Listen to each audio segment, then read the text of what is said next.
이는 물과 피로 임하신 이신이 곧 예수 그리스도시라. 물로만 아니요 물과 피로 임하셨고 증언하는 이는 성령이시니 성령은 진리니라.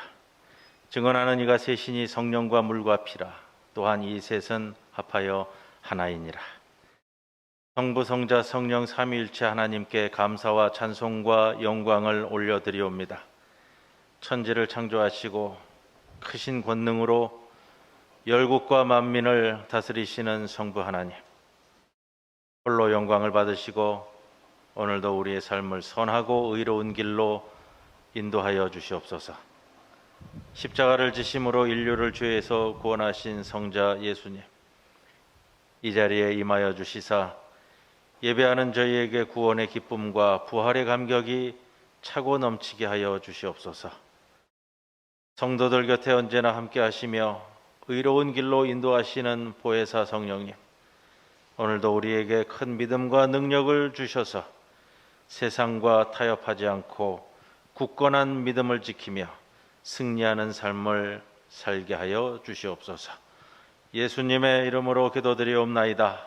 아멘.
악을 행하는 자들 때문에 불평하지 말며 불의를 행하는 자들을 시기하지 말지어다.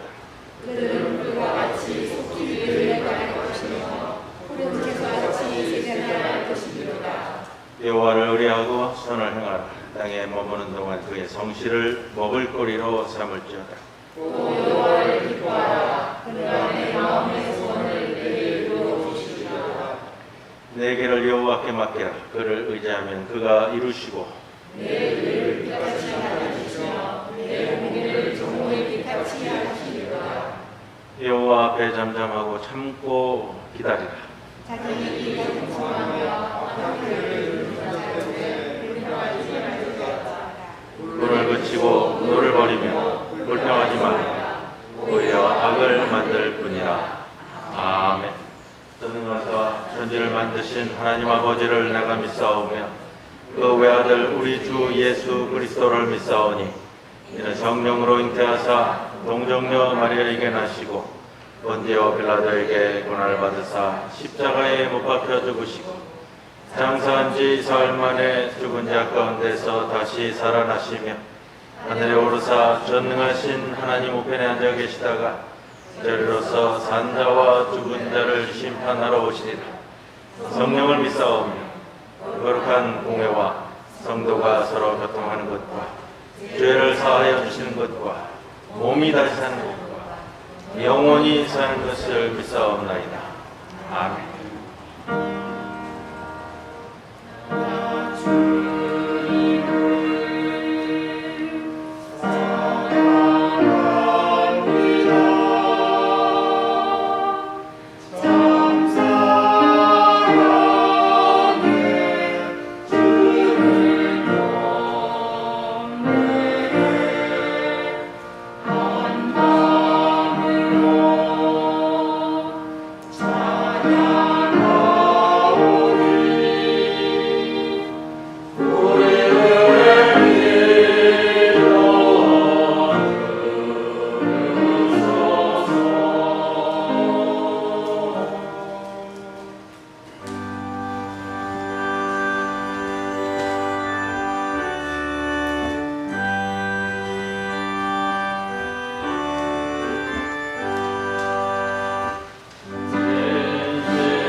거룩하신 하나님 아버지, 산과 들이 푸르름을 더해가는 좋은 계절에 거룩한 주일을 허락하시고 주님의 몸된 교회로 부르시어 성령 강림 후 둘째 주일 예배를 드릴 수 있게 인도하여 주심을 감사드립니다.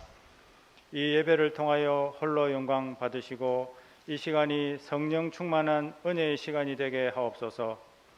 이른 봄에 심은 씨앗들이 어느덧 제 모습을 감추며 성장을 대가듯이 저희들의 신앙도 성장을 거듭할 수 있도록 축복하시고 인도하여 주옵소서.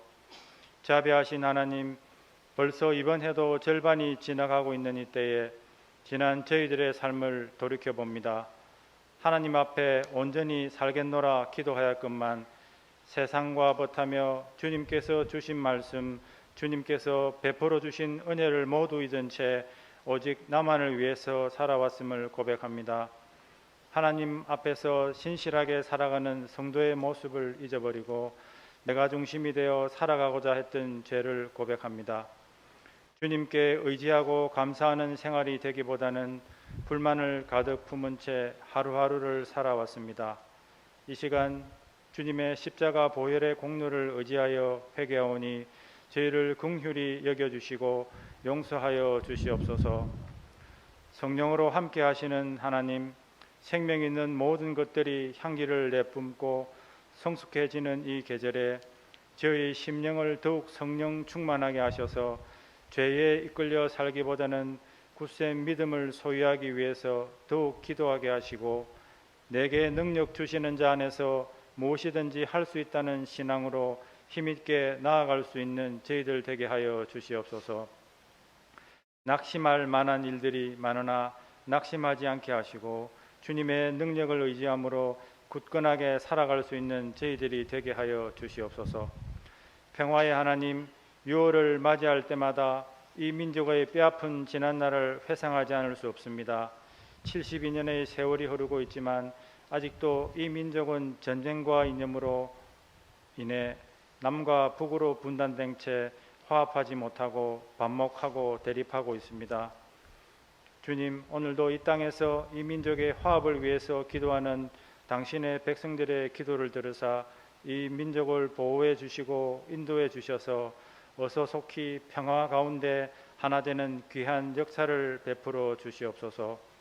이 나라를 사랑하시는 하나님, 코로나와 세계적인 경제적 위기 상황에서 새롭게 선출된 대통령과 위정자들이 하나님을 두려워하고 정직하게 국민을 위한 정치를 하게 하옵소서.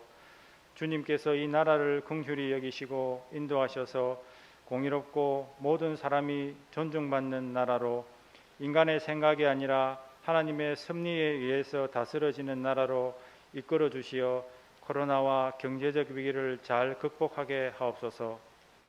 이 시간 김광호 목사님 하나님 말씀을 증거하실 때에 성령의 능력과 감동으로 전하게 하시고 영육간의 강건한 가운데 은혜롭고 능력 있는 말씀을 전하도록 성령께서 함께해 주옵소서. 몸이 아픔으로 피치 못할 상황의 어려움으로 이 자리에 참석하지 못하고 각자의 자리에서 예배드리는 권속들 있어오니 주님, 그들의 삶을 붙들어 주시고 저희와 같은 은총을 허락하옵소서.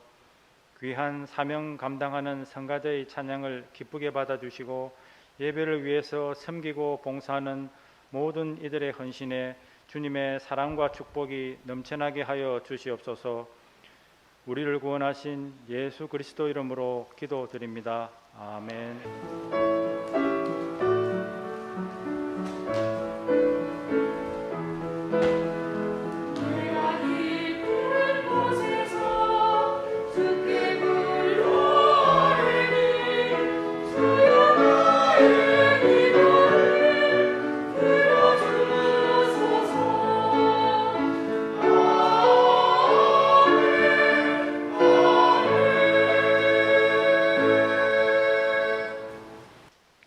오늘의 시편 말씀은 78편 70절에서 72절까지의 말씀입니다. 또 그의 종 다윗을 택하시되 양의 우리에서 취하시며 젖 양을 지키시는 중에서 그를 이끌어내사 그의 백성인 야곱 그의 소유인 이스라엘을 기르게 하셨더니 이에 그가 그들을 자기 마음이 완전함으로 기르고 그의 손의 능숙함으로 그를 지도하였도다. 이는 하나님의 말씀입니다. 아멘.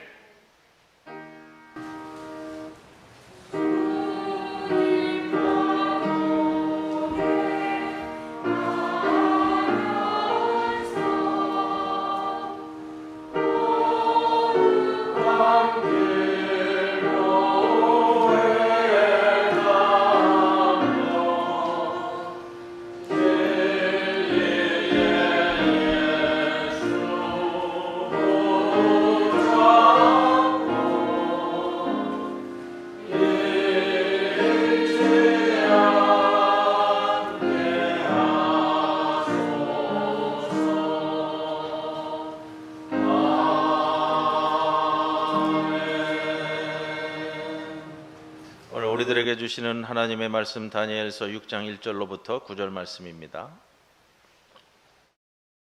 다리오가 자기의 뜻대로 고관 120명을 세워 전국을 통치하게 하고 또 그들 위에 총리 셋을 두었으니 다니엘이 그 중에 하나이라. 이는 고관들로 총리에게 자기의 직무를 보고하게 하여 왕에게 손해가 없게 하려 함이었더라. 다니엘은 마음이 민첩하여 총리들과 고관들 위에 뛰어남으로 왕이 그를 세워 전국을 다스리게 하고자 한지라.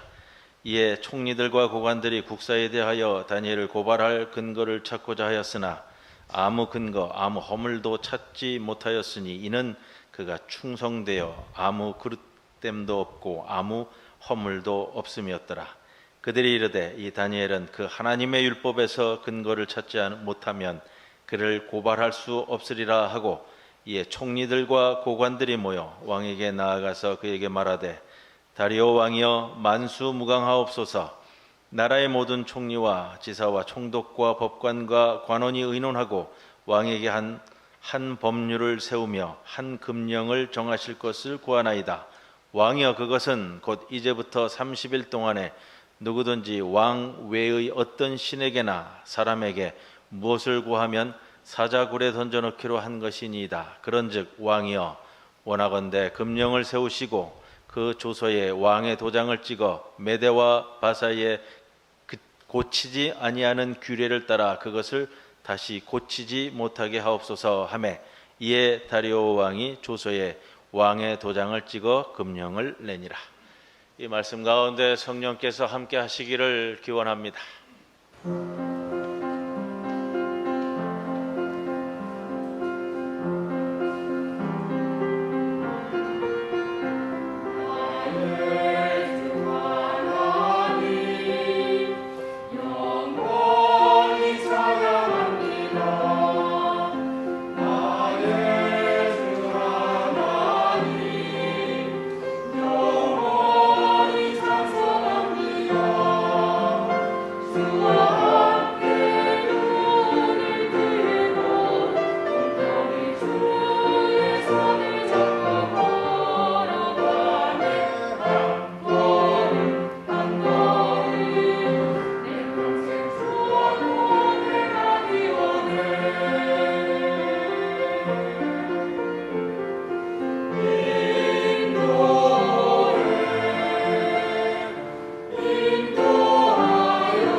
다니엘서는 이스라엘 백성들이 멀고 먼 이방 땅 바벨론 곳곳에 흩어져 포로 생활 중에 주시는 말씀입니다.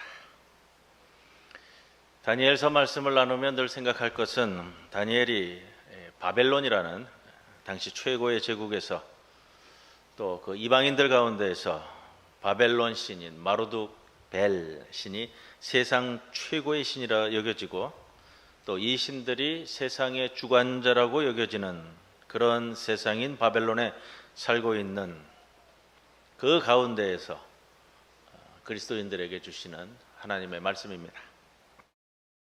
당대 고대 사회의 전쟁은 신들의 대리전 성격을 가졌습니다. 이 문화적인 것인데요. 바벨론이 유대를 침공하여 회폐하고 노예로 삼았다라는 것은 바벨론 신이 유대 이스라엘의 야훼 신을 두고 전쟁을 벌여 승리하였다라는 의미를 갖습니다. 그렇게 되어져서 이스라엘 사람들이 포로로 바벨론까지 끌려왔는데 그러나 그것을 끝까지 거부하고 이 세상은 바벨론의 신이 아니라 야훼 하나님이 주관자가 되신다는 신앙 고백을 전승하는 것이 다니엘서의 제일 큰 목적입니다. 포로로 끌려와 이제 70년이 다 되어가는 와중에 또 예레미야 선지자로 하여금 70년이 되면 고향 땅 이스라엘로 되돌아가게 하시는 하나님의 약속의 말씀을 바라보고 이 바벨론에서의 모든 생활을 견디어 나가고 신앙을 지켜가고 전승해 나아가고 그것을 이루어가는 것이 다니엘서가 우리에게 주시는 말씀입니다. 우리가 사는 세상이 이 바벨론처럼요, 세상의 모든 우상이라 여겨지는 돈과 명예와 혼란함과 또 무너진 윤리와 그런 세상에서 살아갈 수밖에 없는 우리 신앙인들에게 우리의 삶을 다시금 점검하고 온전하게 살아가게끔 인도하는 것이 다니엘서다라는 말씀을 강조해서 드립니다. 이렇게 놓고 오늘 말씀도 시작합니다. 우리가 1장서부터 5장까지의 말씀을 함께 나누었습니다. 다 기억하시죠? 대답이 없으신 것 보니까 기억을 못 하시는지. 1장에서 6장까지, 또 7장 이후로는 이제 묵시록이다라는 말씀을 예전에도 드렸고요. 1장에서 6장까지 이루어지면서 장마다 다 사건들이 벌어지고 있습니다. 그렇게 일어나는 사건을 통해 우리에게 주시는 메시지가 큽니다. 2500년 전 바벨론 지역 메데 페르시아 지역의 다니엘이라는 한 인물을 통해 여러분 그거예요.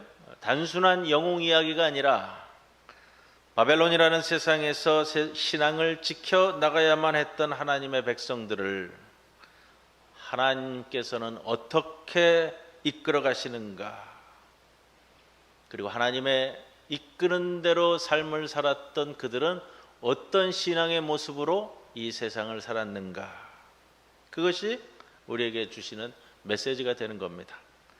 오늘 6장에 이르렀습니다. 우리 성령 강림절과 한올주일은 지나면서 다니엘서 말씀이 2주간 좀 끊겼었는데 오늘 다시 다니엘서 말씀을 이어갑니다. 지난번 우리가 마지막 절 5장 30절이죠.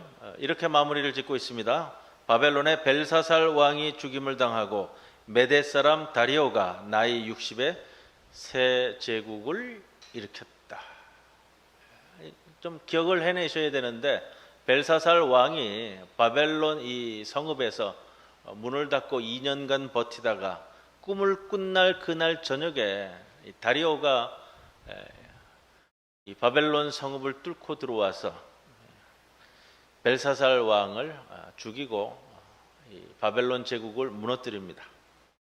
오늘 1절에 이렇게 시작됩니다. 다리오가 자기의 뜻대로 고관 120명을 세워 전국을 통치하게 하고 또 그들 위에 총리 셋을 세우고 다니엘도 그 중에 총리 하나로 세워졌죠.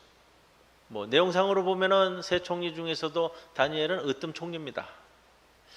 그런데 이게 문제가 되었습니다. 다리오 왕이 다니엘을 으뜸 총리로 세우자 4절 말씀에 이렇게 시작됩니다. 이에 총리들과 고관들이 국사에 대하여 다니엘을 고발할 근거를 찾았다. 여러분, 왜 다니엘을 고발하려고 했을까요?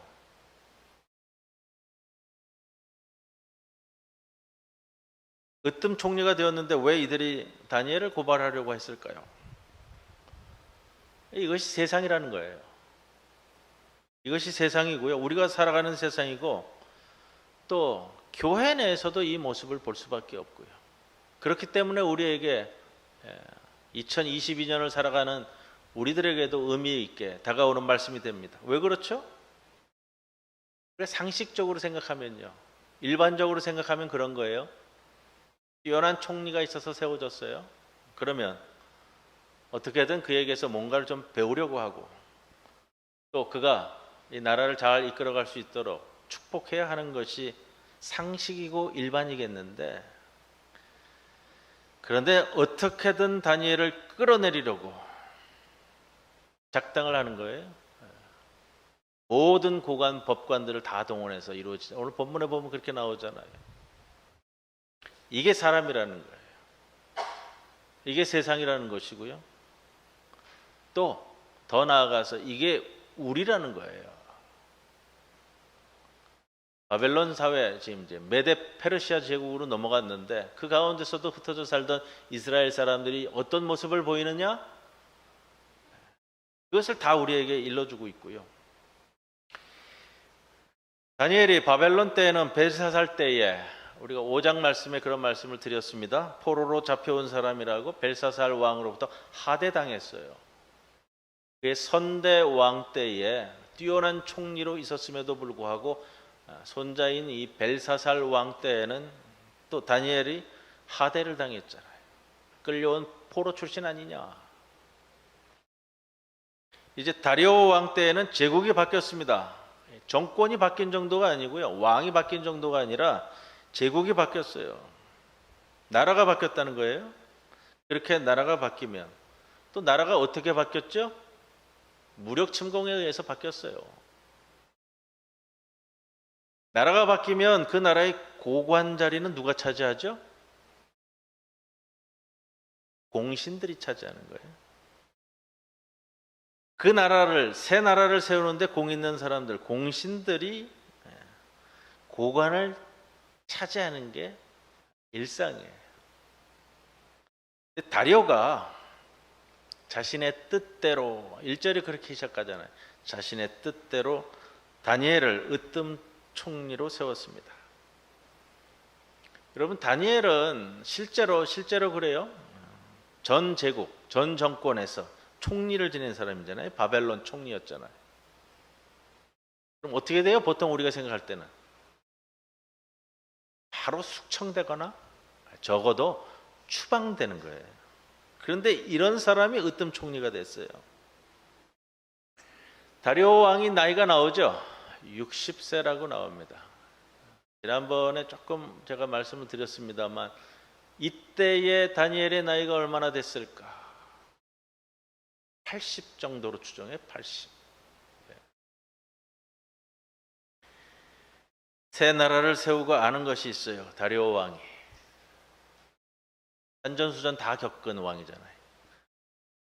당시 뭐라 그럴까요? 이 평균 수명이 40이 안 되는 때예요. 근데 60까지 살면서 새 나라를 세운 왕이라면, 이 거대한 제국이, 여러분, 이 메데 페르시아 바벨론은 제국이에요. 제국. 유대 이스라엘은 제국이라고 부르질 않아요. 우리나라의 역사를 본다면 우리나라를 가지고 제국이라고는 안 하죠. 중국은 가지고 역사에서 제국이라고 얘기를 해요. 규모를 알 수 있는 겁니다. 이 거대한 제국이 이제 새롭게 출발하면서 나라를 다스려야 할 텐데, 다리오 왕이 생각하는 거예요. 나와 같이 전쟁터에서 뛰어다니던 이 공신들 데리고는 이 나라 유지 못한다. 판단이에요. 그렇다면 아주 획기적인 판단이죠. 전 제국의 인물이라 하더라도 최고의 인물로 지목된 다니엘을 발탁한다는 거예요. 그래서 1절 시작할 때 자기 마음대로. 그리고 목적이 있죠. 2절 말미에 보면 이런 표현이 있어요. 왕에게 손해가 없게 하려 함이라. 어떻게 보면 이게 가장 큰 목적일 거예요. 제국을 유지해야 되고요. 다리오 왕이 자기에게 손해가 없게 하기 위해서는 다니엘을 세우는 것이 맞다. 자, 이렇게 이루어지면서 우리에게 이런 메시지를 주는 거예요. 자, 세상이 때로는 합리적이고 이성적인 것 같은데 이런 모습을 보면 굉장히 탁월하잖아요. 다리오가. 그런데 때로는 비이성적인 사람들에 의해서 무너져 내리는 것이 세상이다. 사람이 다스리는 나라는 그러하다라는 걸 보여주는 거예요. 그리고 그 세상에 살고 있는 흩어져 사는 포로로 끌려와 있는 이스라엘 사람들, 더 나아가서 이 세상에서 살아가야만 하는 우리들의 모습, 또 교회 내의 모습까지도 살펴보라는 말씀입니다. 그 가운데서도 다니엘을 보거나 또 자신의 삶의 최선을 다할 때 이루어지는 모습들을 오늘 본문은 우리에게 보여줍니다. 훌륭한 사람이면 우리가 배우려고 하고 따라가려고 해야 되는데, 그런데 나머지 관리들은 어떤 길로 향하죠? 뭐 쉽게 말하면 그거잖아요. 시기 질투하는 거예요. 시기 질투. 아니 쟤는 도대체 우리가 전쟁터에서 고생할 때 도대체 뭔 일을 한 사람인데 지가 왜 으뜸 총리로 세워져? 다리오 왕도 한참 못 미치는 거예요. 간단히 말하면 시기 질투예요.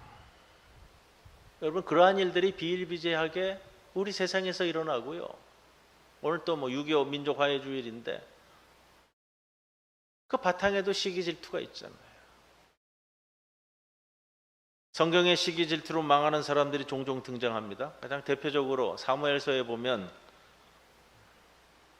어린 다윗이 골리앗을 무찌르자 사울 왕이 정말로 좋아했어요. 답보 상태에 있었던 전쟁을 끝내는 사건이었잖아요. 그리고 제일 골칫거리였던 골리앗을 물리치는 사건인데, 그런데 사울 왕이 돌변을 해요. 여인들의 노랫소리를 듣고 사울이 죽인 자는 천천히요 다윗은 만만히로다 한지라. 여기 나오는 여인들도 솔직히 말하면 그게 참 철딱선이 없는 사람들이에요. 맞아요. 그런데 그게 교회 내에서도 이루어져요. 참 철딱선이 없는 일들이 비일비재하게 일어나는 것도 사실이에요. 이 여인들 같은 성도들도 있고 사울 왕처럼 발악하는 일도 있어요.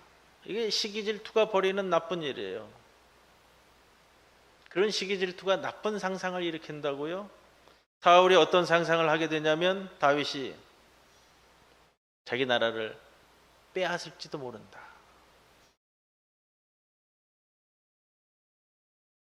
다윗에게 이 나라를 빼앗길지도 모른다고 상상하는 거예요. 근데 한번 생각해 보세요. 얼토당토하는 일이에요. 그렇죠? 소년 다윗을 바라보고 이 사울 왕이 상상할 수 있는 게 아니라고요. 얼토당토하는 거예요. 그런 건. 근데 이 시기 질투가 결국은 어떻게 끌고 가죠? 그날 후로 사울이 다윗을 주목하였더라. 이 구절로 시작되잖아요. 그 시기 질투가. 참 안타깝기 그지없습니다. 이 구절 이후로 다윗은 10년간 이유 없이 목적 없이 쫓겨다니는 삶을 살았어요. 그것의 출발이 이 시기 질투라고요? 그런데 우리가 기억할 것은 있어요, 여러분. 이것 때문에 다윗이 참 죽을 고생은 했지만 망하지는 않았어요. 망한 사람은 누구죠? 이걸 기억하셔야 된다는 거예요. 그 시기 질투로 인해서 다윗은 죽을 고생을 했지만요, 그것도 참 안타까운데 결국 망한 사람은 사울이에요. 오늘 본문의 총리와 고관들, 다음 주 이어질 말씀일 텐데, 이 쓸데없는 시기 질투로 일을 꾸몄다가 결국은 망한 사람들은 다니엘이 아니에요. 이들이란 말이에요. 사건의 종말이 그렇게 가고요. 오늘 우리가 살피는 메시지는 이러한 세상에서 다니엘이 어떻게 살아왔고 살고 있고 살아갈 것인가라는 거예요. 우리가 다니엘에게 배워야 할 중요한 점들이 등장하는데 오늘 본문에 그걸 다 나타내고 있습니다.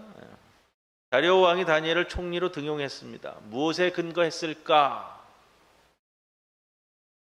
다리오 왕이 포로 출신인 다니엘을, 그리고 전 제국의 관리였던, 나이도 적지도 않아요, 80이잖아요 80.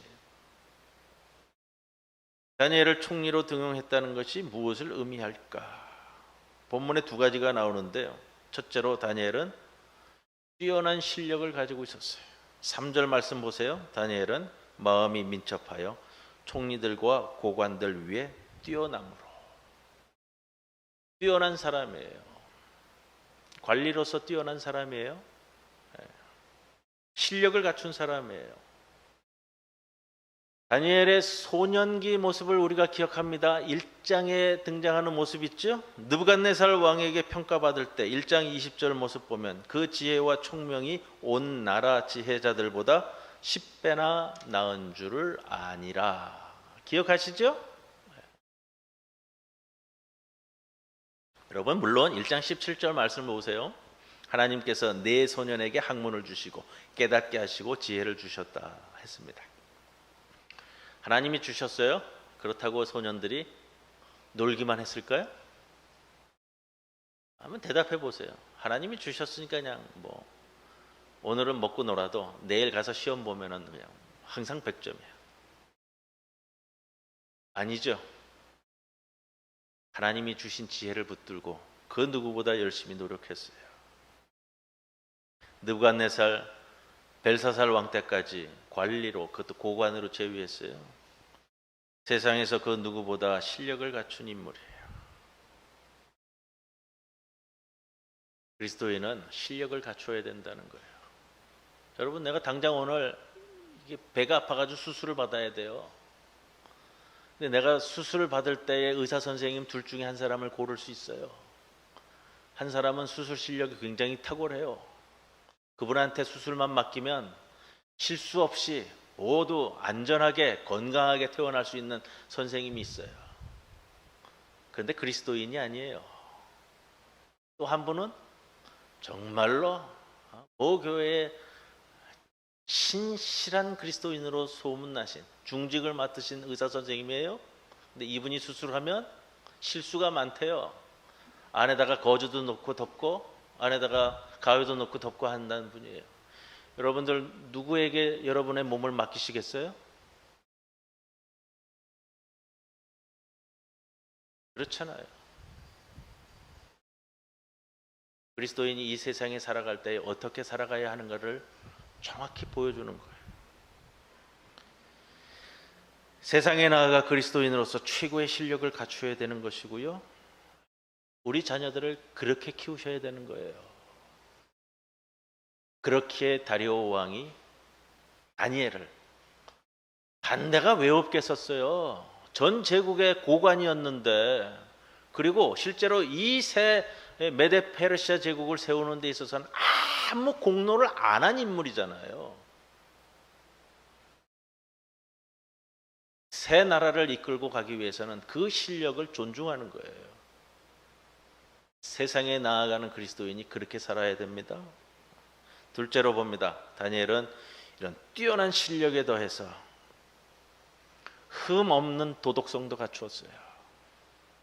4절, 이에 총리들과 고관들이 국사에 대하여 다니엘을 고발할 근거를 찾고자 하였으나 아무 근거, 아무 허물도 찾지 못하였다. 털어서 먼지 안 나는 사람 없다는 말이 있죠? 다니엘은 어떤 사람이에요?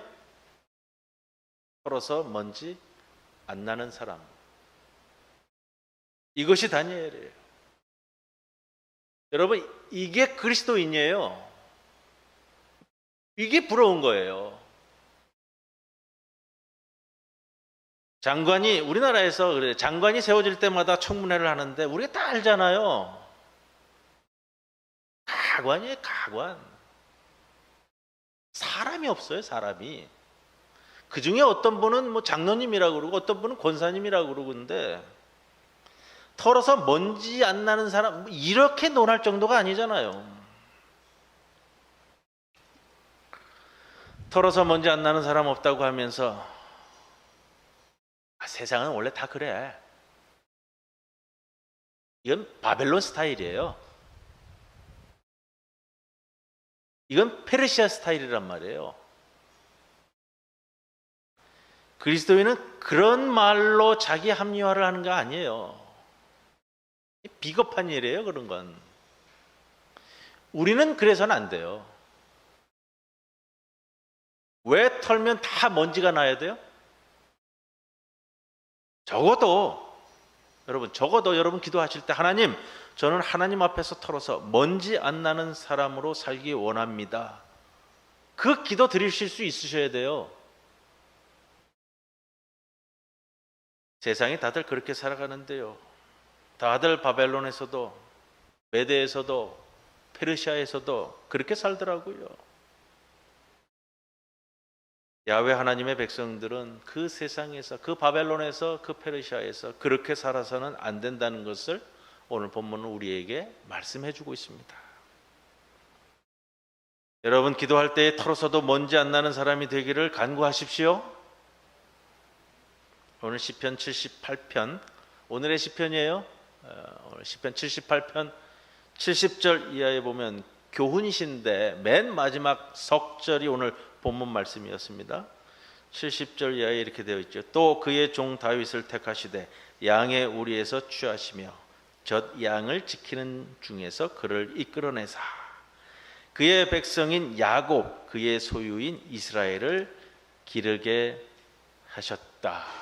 무슨 말씀이죠? 하나님께서 다윗을 양치는 목동에서 들으셔서 이스라엘 땅을 맡기는 왕을 삼으셨다라는 말씀이에요. 그런데 왕이 된 후에 다윗이 그의 삶을 어떻게 살았는지, 맡겨진 이스라엘의 왕으로서 그 왕의 직분을 어떻게 감당했는지 72절 마지막 절에 이렇게 기록하고 있습니다. 이에 다윗이 그들을 자기 마음의 완전함으로 기르고, 마음의 완전함으로 기르고, 또 뭐예요? 손의 능숙함으로 그들을 지도하였다. 다니엘과 다윗을 보면서 동일한 거예요. 손의 능숙함으로 그들을 지도하였다. 뭐죠? 뛰어난 실력. 국가와 백성을 지도해 나가는 손의 능숙함, 그것으로 그들을 지도하였다. 그리고 그거보다 앞서 있는 표현이 있죠. 앞서 있다라는 표현이 또 중요해요. 저는 제가 이 말씀을 볼 때 자기 마음의 완전함으로 기르고, 마음의 완전함, 흐트러지지 않는 마음이에요. 양을 기르는데요, 나라의 백성들을 섬기는데 마음의 완전함으로, 자, 손의 능숙함, 뛰어난 실력과 마음의 완전함이 다윗의 모습이었고 또 다니엘의 기본이었습니다. 더 중요한 것은 마음의 완전함이 먼저 나온다는 것이고요. 이러한 그를 고발하려고 고관들이 다니엘의 허물을 찾았는데 4절에 나오잖아요. 아무 허물도 찾지 못하였으니 이는 그가 충성되어 아무 그릇됨이 없고 아무 허물이 없음이었더라. 이 표현을 좀 찾아봤어요. 충성되어 무슨 말일까? 단순히 충성스러운 인물이라는 표현일까? 원문이 메헤만이라는 단어를 쓰는데 그냥 충성스러운 인물 정도가 아니더라고요. 충성스러우면 원래 바벨론의 총리였기 때문에 바벨론에 충성을 했으면 충성스러운 인물이 제국이 바뀌었는데 또 다른 왕을 섬긴다? 좀 그렇잖아요. 메헤만이라는 단어는요, 신뢰가 넘치는, 믿을만한, 믿음이 넘치는, 진실한 이런 뜻이더라고요. 저보고 이 구절을 번역하라고 했으면 저는 이런 표현을 썼을 것 같아요. 그 사람은 진실되어. 진실한 사람이기에 아무 그릇됨도 없고 아무 허물도 없었다. 여러분, 그리스도인들은 진실해야죠. 요즘 같은 세상에 진실하다는 것, 진실하다는 거 요즘 같은 세상에 그냥 이상이고 현실을 모르는 일이야. 순박한 소리 하지 마. 다니엘은 진실하여 아무 그릇됨이 없고 아무 허물도 없습니다. 이 사람이 다니엘이에요.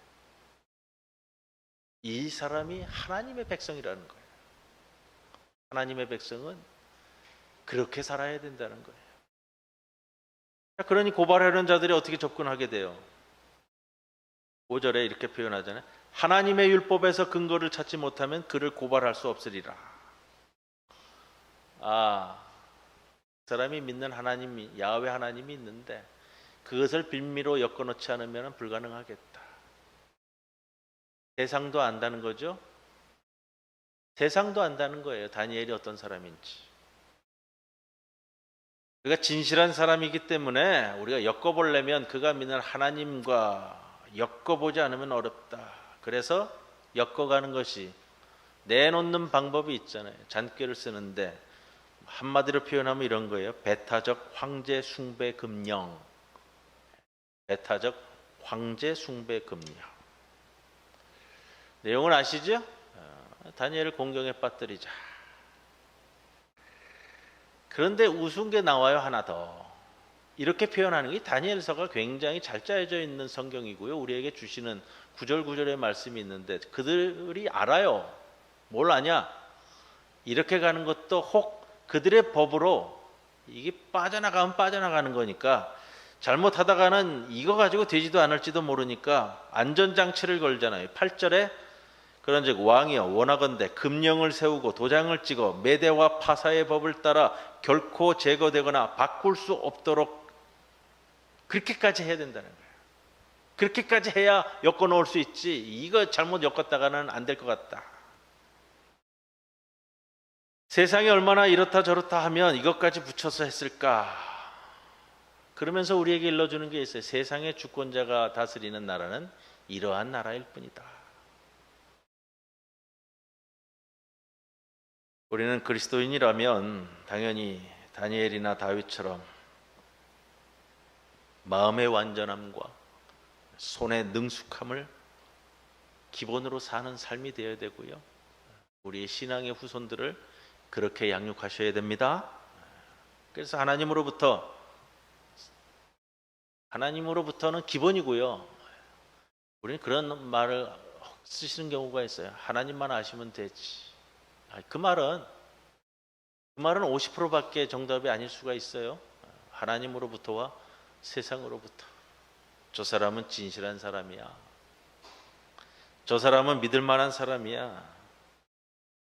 저 사람은 우리 직장에서도 신뢰하는 사람이지. 이 평가를 동시에 듣는 사람이 되어야 되고요. 우리 자녀들을 그렇게 양육하셔야 됩니다. 그러면서 오늘 여기서 짚고 갈 것이 있어요. 다니엘이 어떻게, 여러분 그거예요. 다니엘이 어떻게 뛰어난 실력과 완전한 마음을 이루어갈 수 있었을까. 다음 주 시간에 이어서서 말씀을 드릴 텐데 오늘 드리는 말씀은 이거예요. 이것이 어떻게 가능할까?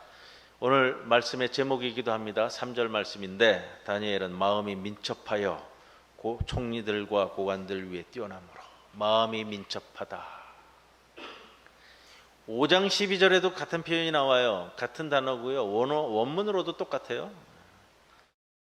왕이 이 다니엘은 마음이 민첩하고 지식과 총명이 있어 능히 꿈을 해석하며 라는 거예요. 마음이 민첩하다. 여러분, 마음이 민첩한 게 뭐예요? 마음이 빨라요? 여기도 빠르고 저기도 마음이 빨리 움직이는 게 민첩한 거예요? 좀 아쉬움이 남는 번역이기 때문에 잘 살폈어요. 마음으로 번역을 했는데 원문에는 루아흐예요. 루아흐는 우리가 알죠? 영혼이란 뜻이고요. 마음이기도 하고요. 마인드이기도 하고요. 성령이기도 하고요. 창세기에 나오는 하나님의 영이 수면 위를 걸으셨다 할 때도 루아흐가 나와요. 영혼이라고 번역을 해도 될 것 같고요. 그 다음에 민첩했다라는 것은 영어식 표현으로 얘기하면 엑설런트하다라는 얘기예요. 엑설런트. 우리말 번역으로 조금 제가 가다듬었더니 이렇게 표현이 나와요. 그의 영혼이 탁월하여. 탁월한 영혼의 소유자였기에 총리들과 고관들 위에 뛰어났다. 조금 의역을 해봤어요. 좀 진행시켰어요. 뛰어난 영이 그 안에 있으니. 이 표현은 느부갓네살 왕 때 계속 나오잖아요. 꿈 해석 사건을 통해서 느부갓네살 왕이 계속 다니엘에 대해서 표현해요. 뛰어난 하나님의 영이 그 안에 있는 사람이니. 아마 그런 관점에서 이어서 본다면 뛰어난 영이 그 안에 있으니. 여기서 제가 조금 더 진행해 봤어요. 성령 강림 주일, 오늘 둘째 주일인데 성령께서 탁월하신 그와 함께 하셨다. 그렇기에 총리들과 고관들 위에 더 뛰어남으로. 시편 1편 3절 4절에 이런 표현이 나옵니다. 그는 시냇가에 심은 나무가 철을 따라 열매를 맺으며 그 잎사귀가 마르지 아니함 같으니 그가 하는 모든 일이 다 형통하리로다. 악인들은 그렇지 아니하며 오직 바람에 나는 겨와 같도다. 시냇가에 심은 나무처럼 성령님을 심령에 모시고 그분을 의지하는 삶을 사는 자들에게는 여러분 우리도 다니엘처럼 실력으로나 도덕적으로나 이 사람은 진실한 사람이에요. 이 사람은 믿을 만한 사람이라고. 이만큼 신뢰할 만한 사람이 없어. 그렇게 인정받을 줄로 믿습니다. 성령께서 우리와 함께 하실 때 우리도 다니엘이나 다윗 그 뛰어남을 인정받을 수 있게 될 겁니다. 하나님만 하시면 되지라는 분들이 계신데 좋습니다. 그건 기본으로 하고요. 세상도 인정할 만한 실력과 인성으로 신뢰받는 사람, 신뢰받는 교회가 되어야 세상에서 선한 영향력을 끼칠 수 있는 겁니다. 성도 여러분, 오늘 성령 강림 후 둘째 주일, 완전함과 고결함의 성령이 성도 여러분과 함께 하시기를 주님의 이름으로 간절히 축원을 드립니다. 아멘. 이 시간도 우리에게 귀한 말씀 주심을 감사합니다. 이 세상 살아갈 때에 이 세상 우리 이웃을 향해 시기 질투하지 않게 하시고 진실한 인간으로 하나님 앞에서나 세상에서나 신뢰받는 성도와 교회로 살아가게 하여 주옵소서. 탁월한 영혼의 소유자로서 이 세상에 선한 영향력을 끼치며 살아가는 우리 모두의 삶이 되도록 우리를 이끄시옵소서. 예수님의 이름으로 기도드리옵나이다. 아멘.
주여 아버지 하나님, 우리에게 신뢰가 있게 하여 주옵소서. 세상이 믿고 맡기는 그 신뢰가 있게 하여 주옵소서. 물은 수도관을 통해 오고 전기는 전선을 통하여 오듯이 축복은 우리의 신뢰를 통해 들어오는 것을 기억하게 하여 주옵소서. 전등 하나가 어두운 방을 밝히다 우리의 신뢰를 통해 세상을 향해 늘 부드러움을 유지하게 하여 주옵소서. 남을 부릴 때에 앞서 나를 돌아보게 하시고 말이 사람을 변화시키게 한다는 사실을 잊지 않게 하시사 제 스스로의 말투를 살피는 주의 백성이 되게 하여 주옵소서. 오늘 주 앞에 나오면서 11조로 봉헌합니다. 그 손길을 기억하시고 이 삶의 터전을 지켜주옵소서. 언제나 주님의 섭리 가운데 아름다운 열매를 맺어가도록 주님 이 삶을 돌보아 주옵소서. 감사함으로 봉헌합니다. 생일 감사함으로 봉헌합니다. 그 목적과 그 뜻이 주님의 섭리 가운데 아름다운 꽃이 되도록 이끄시옵소서. 우리 성도들 주님 앞에 나올 때에 간절한 마음을 담아 주정헌금으로 하늘헌금으로 장학헌금으로 봉헌합니다. 기뻐 받아주시고 이 예물이 주의 뜻 가운데 이 세상을 향해 지어지는 귀한 예물 되게 하옵소서. 모든 것 감사 올리며 예수님의 이름으로 기도드리옵나이다. 아멘.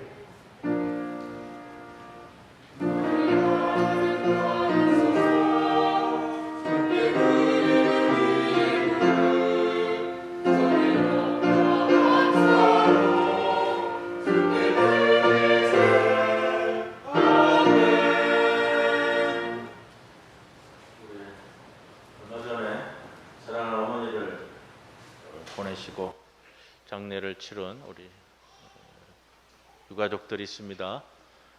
네, 조문하지 못한 분 계시기 때문에 이 시간 함께 조문하도록 하겠습니다. 우리 김우열 장로님 또 이소영 집사님 앞으로 나오시고요. 차복실 권사님, 우리 이소영 집사님 어머님 되시고 우리 김우열 장로님 장모님 되십니다. 조문하지 못하신 분들 함께 조문하도록 하겠습니다. 우리 성도들 모두 일어서시겠습니다. 차렷 경례 기도드리겠습니다. 우리 인간의 모든 생명을 주장하시는 하나님 아버지, 이 시간 차복실 권사님 유가족들과 함께 저희 모두 이 자리에 서서 기도드립니다. 우리들을 일찍이 주님의 자녀로 삼아주시고 항상 크신 은총 속에 사랑해 주시는 하나님 아버지, 먼저 고인의 모든 장례 일정을 허락하신 그 시간과 날씨를 통해 주장하여 주신 은혜를 감사드리옵니다. 이제 고인께서는 주님께서 예비하신 곳에서 주님 주시는 참 평안과 참 기쁨 속에 안식하는 줄로 우리는 믿습니다. 그 믿음이 유가족들과 우리 모두의 귀한 믿음 되게 하옵소서. 사랑하는 어머니를 먼저 보내고 육신적으로는 우리가 슬픔 가운데 있지만 또 우리 유가족들, 특별히 우리 차복실 권사님의 부분 한평생 주님께서 허락하셔서 믿음의 반려자요 인생의 반려자로 함께 하셨습니다. 이 모두에게 성령의 위로를 허락하셔서 이제는 고인께서 남겨주신 아름다운 믿음의 유업을 기억하며 더 크고 아름다운 신앙으로 이어가는 믿음의 후손들이 되도록 인도해 주옵소서. 아직도 유족들의 눈가에는 그분께서 말씀하시던 그 모습과 그분께서 앉아 계시던 그 모습이 눈에 선합니다. 주여 아버지 하나님, 우리의 인간적인 그리움을 넘어 부활의 그날 사랑하는 어머니와 다시금 얼굴을 마주 뵐 날을 기쁨으로 사모하게 하여 주옵소서. 다시 한번 성령의 위로를 유가족들에게 풍성히 허락해 주실 것을 간구하오며 예수님의 이름으로 기도드리옵나이다. 아멘. 이제 들어가시겠습니다. 오늘 공동 식사는 예배실에 떡과 음료가 준비되어 있습니다. 잊지 마시고 꼭 하나씩 가져가시기 바랍니다. 오늘 떡과 음료는 김효열 장로님, 이소영 집사님 가정에서 제공해 주셨습니다. 감사합니다. 자, 이제 우리 오늘 방문하신 분도 계시고요. 앞뒤 옆에 계신 분들과 함께 인사 나누겠습니다. 주님의 평안을 빕니다. 주님의 평안을 빕니다. 이제 모두 일어서셔서 배회성 함께 찬송 드립니다.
지금은 우리 주 예수 그리스도의 크신 은혜와 하나님 아버지의 크신 사랑과 성령님의 임재 동행하심이 이 세상에 나아가 진실함과 실력으로 세상에 칭찬을 받으며 살아가야 할 모든 성도들 위해 그리고 이 교회 위해 영원토록 함께 하실 것을 간절히 축원하옵나이다.